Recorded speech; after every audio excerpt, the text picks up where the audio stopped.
Donald Trump is taking aim at Apple again. The president warned of a 25% tariff on all iPhones made outside the US, specifically calling out Apple CEO Tim Cook. Trump wants iPhones made in America, not India. Apple stock dropped 2.3% after the threat. Analyst Gil Luria says Apple negotiated badly and must promise to bring production home.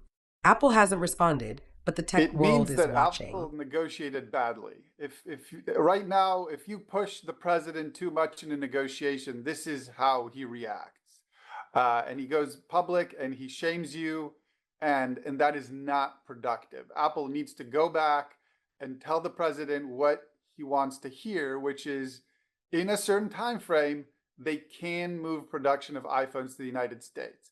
It really just is a matter of what is that time frame. Is it 3 years? Is it 5 years? Is it 10 years? And what are the milestones that they can show along the way? Saying, no, we're not going to do it is not an option right now. It's not an option for other countries, and it's not an option for American companies. They need to negotiate, and they need to negotiate in good faith so it doesn't come to this.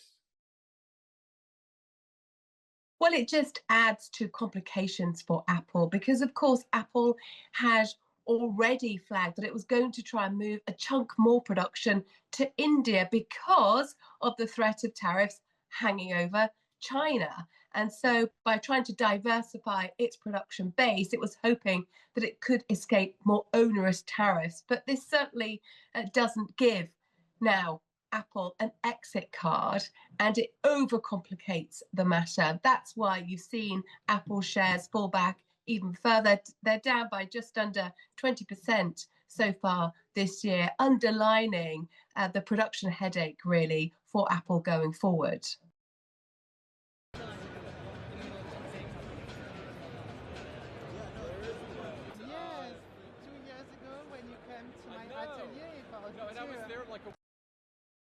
The president of the United States can do a lot of things. And it's unclear whether he would be only targeting Apple. If he did get to a point where he's only tariffing Apple's phones, then obviously they would have the right to complain about maybe not putting a tariff on phones that come from Korea. And then he could do that. We don't know. The intention here isn't to target one company. The intention is to bring production of phones to the United States. And it doesn't matter if it's iPhones or Androids. So we don't know what negotiation is with Samsung. That could be happening in the background. And it's possible the president is trying to make these gains with Apple before he approaches Samsung or before his administration requires other handset makers to move the production to the United States. It is part of Trump's modus operandi to single out whether it's countries or, in some cases, companies for specific treatment, but then potentially roll back. He wants all to play along to his tune and his way of thinking. And this is a way of trying to extricate more pledges, I think, from Apple going forward to move more production back to the United States. I kind of wanted to be a one-stop shop for everything about you on the phone, edit on the phone, just a bigger screen, bigger, more screen usage, I would say. Right now, it would be considerably more expensive to make an iPhone in the US. With today's technology, today's facilities, and today's US skill level in the labor force, it would be considerably more expensive to build in the United States. Having said that, in the longer time frame, in the 5-year and beyond time frame, that does not need to be the case.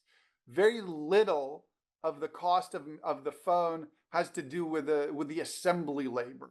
A lot more of it has to do with the facilities, the technology around the manufacturing, and the skill set in designing the production of the handsets. That is what we've outsourced to China, Taiwan, and elsewhere, and that is what is doable to bring in the longer time frame. And if we do bring that back into the US in the 5-year time frame or 10-year time frame, the cost shouldn't be that much higher. And that's what Apple should be negotiating towards, a longer time frame that allows them to execute on getting the iPhones to be produced in the US but at a competitive price. We've had globalization now for decades, and it's enabled products to be made a lot cheaper for American consumers. Now, if you are starting to bring back production to the United States, it will mean that the price of making these products increases because wages are higher in the United States than in many other parts of the world. And it is going to take a considerable amount of time for production bases and factories to be mothballed in some parts of the world and rebuilt in America. So the reason being is because supply chains are stretching out like tentacles right across the world. It's all part of making operations more efficient and cheaper. And now companies face this headache of what to do by being hit with high import taxes for those products that they make overseas.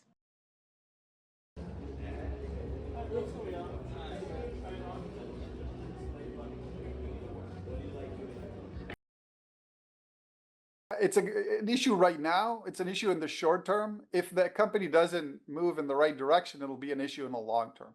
If they fight the administration and get to a point where there are 25% tariffs on India and higher tariffs on China, then it'll diminish their margins going forward. But that doesn't need to be the case. If they get the administration what the administration wants, we won't get those 25% tariffs. So they'll be able to continue to build phones in India, ship them to the US without the extra tariffs until they can get production up in the US in a competitive way.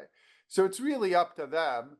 And the stock is down because Apple's been humbled three ways this week. It was humbled by the progress Google is making and introducing on the Android system. It was humbled by Johnny Ive partnering with OpenAI instead of coming back to Apple. And then it's humbled again by being very publicly shamed by the President of the United States. They need to start avoiding these types of humiliations and start negotiating better.